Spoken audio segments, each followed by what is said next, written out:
ICC men's टी20 world cup 2026 में आज दो मैचेस खेले गए।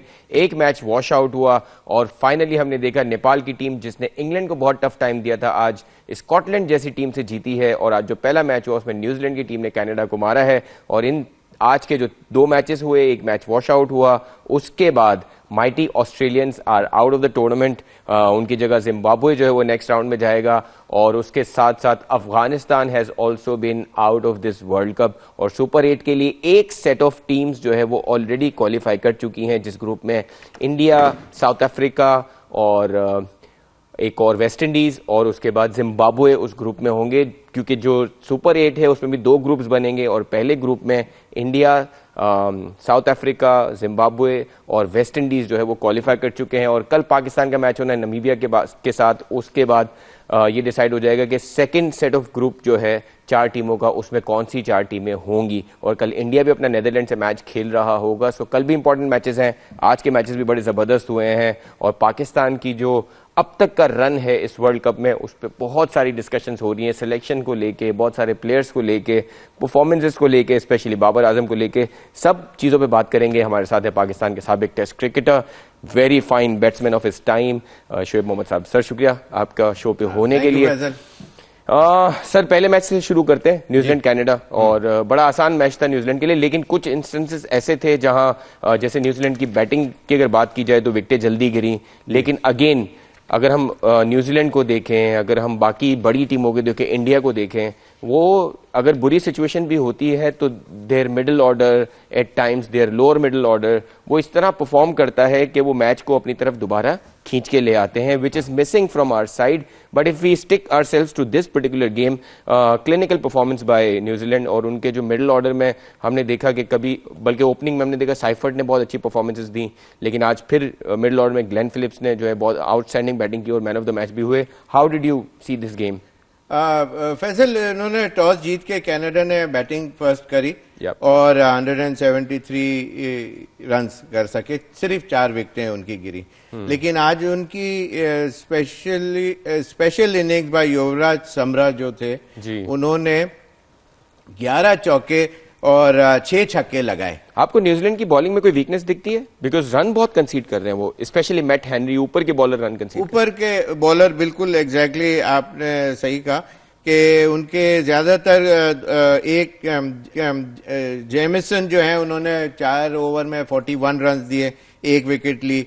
लेकिन ये कि डफी और हेनरी ने फिर भी रीजनेबली अच्छी बॉलिंग की। 4 ओवर में 28 हेनरी, डफी ने 4 में 25 और 1-1 विकेट ली। नीशम को थोड़े ज्यादा रन्स पड़े, 38 रन्स, 34 3 ओवर में कॉन्शी ने दिया और फिलिप्स ने 1 ओवर में खैर 6 रन दिए। सिर्फ 4 एक्स्ट्रास दिए, जो उनका फोटे है कि कम इस तरह एक्सीड करते हैं, ज्यादा रन एक्स्ट्रास नहीं देते। पहली विकेट जो है कनाडा को अप्रिशिएट करना पड़ेगा कि इस टूर्नामेंट में उन्होंने they made an impact on this world cup. जिस तरह नेपाल ने किया उस तरह ये कनाडा ने भी करके दिखाया है। पहली विकेट अगेंस्ट न्यूजीलैंड, क्योंकि कनाडा और Nepal compare to Scotland, Ireland बहुत नई टीम है, तो उनका अच्छा परफॉर्म करना is a positive sign. Absolutely. तो पहली विकेट 116 रन पे, दूसरी विकेट 153 रन के ऊपर गिरी। तो इसका मतलब यह है कि, और सेकंड विकेट ऑलमोस्ट 18वें ओवर में गिरी थी। और साम्रा जो है वो आउट हुए, 2-3 बॉलें ही सिर्फ 20th ओवर की रहती थी, ओपन आए थे। लेकिन ही took the game away from New Zealand इन अ वे। लेकिन बहुत अच्छा बैटिंग विकेट था। नाउ व्हेन उसके बाद कोई दिलप्रीत जो शुरू में उनके साथ ओपन आए थे, उन्होंने 36 तो किए, लेकिन 39 बॉल्स ही टुक, 4 चौके लगाए, लेकिन सपोर्ट बहुत अच्छा दिया।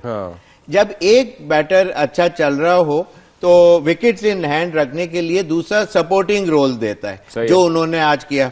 और सर ये बात है कि एक प्रॉपर न्यूजीलैंड जैसी टीम के अगेंस्ट एक एसोसिएट साइड जो है उसका 170 टाइप्स ऑफ स्कोर्स करना, ये बहुत बड़ी बात है। तो जैसे मैं बता रहा था कि समरा ने ज्यादातर बैटिंग की, 110 में 65 बॉलें वो खेले, लेकिन उन्होंने जो ओवर द बाउंड्री लाइन जो है 17 लगाए, चौके और छक्के मिला के। तो that huge for the Canadian side, बहुत अच्छा। नाउ जब न्यूजीलैंड ने बैटिंग शुरू की, साइफर जल्दी आउट हो गए, एलन ने भी कोई ज्यादा इतना अच्छा नहीं कर सके, लेकिन ऑल्दो उन्होंने किक स्टार्ट अच्छा दे दिया था। 10 ओवर में उनके भी 60 रन थे। और ये कि सॉरी नॉट 10 ओवर में, 6 ओवर में 60 रन थे। उन्होंने किक स्टार्ट अच्छा क्विक फायर वो रन दिया, लेकिन रचिन रविंद्रा नॉट आउट रहे 59 रन इन 39 और बॉल्स के अंदर। इनका फॉर्म में आना न्यूजीलैंड के लिए बड़ा हेल्पफुल होगा, बिकॉज अब वो नेक्स्ट स्टेज में इन सारे प्लेयर्स की जरूरत पड़ेगी। नहीं किए थे उन्होंने। हाँ, तो बिल्कुल उन्होंने 3 छक्के और 4 चौके लगा के, तो कॉन्फिडेंस लेवल भी बढ़ गया होगा, विन भी आई, नॉट आउट भी रहे। तो ये तमाम फिलिप्स भी नॉट आउट, और फिलिप्स का भी ऑफकोर्स, फिलिप्स तो ये कि रन मशीन भी हैं और वो best fielder in the world. 3 catches भी उन्होंने करे और 76 रन जो करे 36 बॉलों में, विद द हेल्प ऑफ 4 चौके और 6 छक्के लगाए। तो बिल्कुल ही उन्होंने वन साइडेड उन्होंने कर दिया। 15.1 ओवर में मैच को डिसाइड कर दिया in favour of. This is how big teams play against minnow teams. हाँ, तो उसमें बिल्कुल क्रेडिट जाएगा उनको, इसलिए कि इनकी बॉलिंग में इतना वो डेप्थ नहीं थी। सारे लोगों ने ज्यादातर रन दिए। डिलन हेलिंगर ने दिए 4 ओवर में 42, जो सबसे ज्यादा थे, 1 विकेट हासिल कर सके, लेकिन 14 एक्स्ट्राज इन्होंने दिए। तो that also help the New Zealanders. और ओवरऑल एक क्लिनिकल विन थी, बिल्कुल एज इफ जैसे स्क्रिप्टेड थी कि वो उनका जो भी टोटल होगा। जैसे मैं समझाता रहा हूँ सारे प्रोग्राम्स में, हर पिच की कंडीशन का, जब उनके शॉट्स बड़े अच्छे लग रहे थे और वो समरा ने जो खड़े और जो स्ट्रेटिश शॉट और मिड विकेट भी कवर रीजन पे भी मारे, तो उससे अंदाजा ये हो रहा था कि पिच की कंडीशन बहुत जबरदस्त है। वो वेट करते थे और फिर he used to just hit it across the line. तो वो चीज उन्होंने भी असेस की न्यूजीलैंडर्स ने, और उन्होंने भी फिर इसी तरह के शॉट्स अच्छे। सर, इस ग्रुप डी से अफगानिस्तान जो है वो सुपर 8 में नहीं जा रहा, और हमने देखा कि उन्होंने बिट्स एंड पीसेस में अच्छी परफॉर्मेंसेस थी, बट स्लाइटली अनफॉर्चुनेट कि उनको पहला ही गेम न्यूजीलैंड से मिला जहां वो हारे। साउथ अफ्रीका के साथ उन्होंने एक एपिक मैच खेला जहां 2 पावर प्लेस गए, और उस दिन सारे क्रिकेटर्स ने यही कहा कि उस दिन कोई टीम विनर नहीं थी, उस दिन सारे क्रिकेट विनर था। इतना कोई जबरदस्त मैच हुआ। सो थोड़ा सा अनफॉर्चुनेट है टूर्नामेंट के लिए, because this is a side which performs well in Asian conditions, और सुपर 8 में थोड़ा मिसिंग एलिमेंट होगा अफगानिस्तान का। अफगानिस्तान ने पिछले कुछ सालों में बड़े टूर्नामेंट्स में सेमीफाइनलिस्ट पोजीशन भी हासिल करी, और लेकिन जो आपको याद होगा कि ऑस्ट्रेलिया के अगेंस्ट मैक्सवेल सिंगल हैंडेडली उसको उनके मुंह से वो विन को छीन के सेमीफाइनल के ख्वाब मिटा दिए थे उनके। तो ये होता है क्रिकेट के अंदर समटाइम्स, लेकिन ये कि उनकी बहुत अच्छी टीम है। हाँ। उनको तीनों डिपार्टमेंट में थोड़ा, उनके फास्ट बॉलर्स को थोड़ा अच्छा होना पड़ेगा, इसलिए कि स्पिन ट्रियो जो है उनका वो बहुत अच्छा है। नूर है, नजीब है, राशिद खान है, फिर नबी भी हैं, तो वो डिपार्टमेंट इनका सही है। फील्डिंग भी रीजनेबली अच्छी चेंजेस होंगी, मतलब अब बिकॉज देखें नबी is almost on 40 of retirement होंगे। सो मुझे लगता है, और गुलबदीन भी जो है, ऑल्दो उन्होंने अच्छा परफॉर्म किया, बैटिंग अच्छी की है, लेकिन ऐसा लग रहा है कि now he is also come to the age जहां यंगस्टर्स शायद टीम का हिस्सा बने। आई एम श्योर जिस तरह इनकी अच्छी परफॉर्मेंसेस की वजह से बच्चों में वहां शौक डेफिनेटली बहुत बड़ा होगा। गवर्नमेंट भी इन सम वे और दी अदर थोड़ा सा उनको भी लगा होगा कि ये हमारा नाम ऊंचा कर रहे हैं, तो इसलिए इनको हेल्प करी जाए। लेटली बहुत से टूर्नामेंट्स में प्लेयरों ने अपनी जेब से, पॉकेट से पैसे जमा करके टिकट्स वगैरह और वो ऑर्गेनाइज करा था, लेकिन ये कि शौक जो है इसे कि कंट्री का नाम टीवी के ऊपर जब आता है और वो अच्छा कर रहे हैं, उनके प्लेयर्स अब 700 विकेट राशिद खान लेके बैठे हुए हैं इस वक्त, तो उससे दूसरे बच्चों को शौक होता है, और ये होता है आइकॉनिक फिगर जो अपनी कंट्री के लिए हेल्प करता है टू प्रमोट द गेम। बिल्कुल, जैसे हनीफ मोहम्मद साहब के जो वर्ल्ड रिकॉर्ड, हमारे फादर के जो वर्ल्ड रिकॉर्ड थे जो 337 वेस्ट इंडीज में किए या 499, तो उससे बच्चों को शौक बढ़ा। पाकिस्तान में क्रिकेटर शुरू में कम थे, लेकिन फिर शौक बढ़ा, और आज देखें कि एक बेतहाशा सुपरस्टार्स पाकिस्तान ने दिए। एब्सोल्युटली। ऑलराइट, सो सर ये ग्रुप डी की सिचुएशन थी। ग्रुप बी में जो मैच था जिम्बाब्वे का आइलैंड, वो अनफॉर्चुनेटली वॉश आउट हुआ, लेकिन उससे हुआ ये कि जिम्बाब्वे को 1 पॉइंट मिल गया और वो ग्रुप बी में जो है वो सेकंड पोजीशन पे आ गए, और इसकी वजह से Australia is out of the tournament. And Australia, we all know कि T20 में उनकी परफॉर्मेंसेस उस तरह नहीं है जितनी टेस्ट क्रिकेट और ओडीआई में होती है। एक बार के वर्ल्ड चैंपियन जरूर हैं, 2021 में वो वर्ल्ड कप जीते थे, जहां सेमीफाइनल में हसन अली का वो कैच कौन भूल सकता है जो हम कैच छूटा था और हम सेमीफाइनल हारे थे। उसके अलावा वो T20 वर्ल्ड कप में कोई इतना खास नहीं कर पाए, और इस बार भी हमने देखा कि they seriously missed their match winning players like Pat Cummins, Mitchell Starc और हेजलवुड। हमें लगा कि वो स्पिनर की भी उनमें कमी, एक स्पिनर और शायद उनको चाहिए था इन कंडीशंस में, और जिस तरह उनको जिम्बाब्वे ने मैच हराया वो एक आउटस्टैंडिंग फीट है जिम्बाब्वे के लिए, and they deserve to be in the top 8 teams.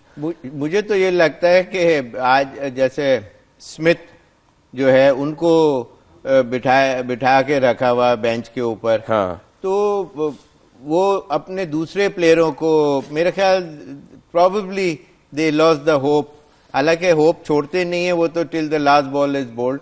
तो लेकिन ये है कि ऑस्ट्रेलिया के वो फायर पावर जो उनके मिडिल ऑर्डर से स्टीव वॉ और मार्क वॉ और ऐसे क्लास एक्ट बैट्समैन पॉन्टिंग, ये लोग जब आके गेम दिखाया करते थे तो उसमें दूसरी टीम में मतलब 15-15 मैचेस एट ए स्ट्रेच जीत जाया करते थे। लेकिन सर आपको लगता है कि जो इनकी टीम में वो नहीं है, वो पंच उस तरह से नहीं है, इसी के too many shots too early खेलना मांगते हैं। आजकल ज्यादातर सारे प्लेयरों का यही पैटर्न है, लेकिन उससे नुकसान भी होता है। और असेसमेंट मैं तो ये कहता हूं कि असेस पिच और सामने बॉलर की वीकनेस और स्ट्रेंथ देख के आगे चलना चाहिए। मुझे ऐसा लगता है कि मैं थोड़ा सा आपसे इस पे पॉइंट ऑफ व्यू लेना चाह रहा था कि कप्तानी से भी मुझे लगता है बड़ा फर्क आता है। मिच मार्श जो है एक थोड़े ठंडे कप्तान है। इस फॉर्मेट में शायद आपको थोड़ा अग्रेसिव कप्तान चाहिए होता है कि जो हर बॉल हर ओवर पे जो है ना, जैसे हम देखें सलमान अली आगा भी मिस्टेक्स करते हैं। सो आज ये भी राशिद लतीफ साहब ने कहा कि अगर सलमान अली आगा को आप वसीम अकरम, वकार यूनुस और बड़े बड़े बॉलर दे देंगे तो भी उनसे ये गलतियां होंगी जो वो कर रहे हैं। बिकॉज वो हमने एशिया कप के फाइनल में देखा, स्पिनर्स के ओवर्स बाकी हैं, हारिस रऊफ को लाया गया। इस मैच में हमने इंडिया वाले 15 फरवरी वाले मैच में देखा कि सलमान अली आगा खुद अच्छी बॉलिंग करा रहे थे, लेकिन उन्होंने किसी तरह जो है वो शाहीन शाह अफरीदी से पहला ओवर करवाया, उसके बाद फहीम अशरफ बिल्कुल ही बॉलिंग नहीं करवाई। Anyways we'll show the first match is summary कि कनाडा और न्यूजीलैंड का मैच की क्या समरी है, और उसके बाद हम ब्रेक पे जाएंगे। जिस तरह शोएब साहब ने एक बड़ा डिटेल में एक्सप्लेन किया कि अच्छी बैटिंग कनाडा की 173 रन 4 विकेटों पर, लेकिन again New Zealand is a much superior side. उन्होंने बड़ी आसानी से 176 रन किए 2 विकेटों पर और 15.1 ओवर्स में ये मैच खत्म कर दिया। ग्लेन फिलिप्स की man of the match performance इस टूर्नामेंट में वो अभी तक बिल्कुल ही बेहतरीन बैटिंग कर रहे हैं, और रचिंद्रन रविंद्र जिनका फॉर्म में आना बहुत जरूरी था न्यूजीलैंड के लिए सुपर 8 को मद्देनजर रखते हुए, उनकी भी outstanding batting. And overall New Zealand has done great, but Canada को भी क्रेडिट जाता है कि एक एसोसिएट टीम होके इतना अच्छा स्कोर सेटअप करना।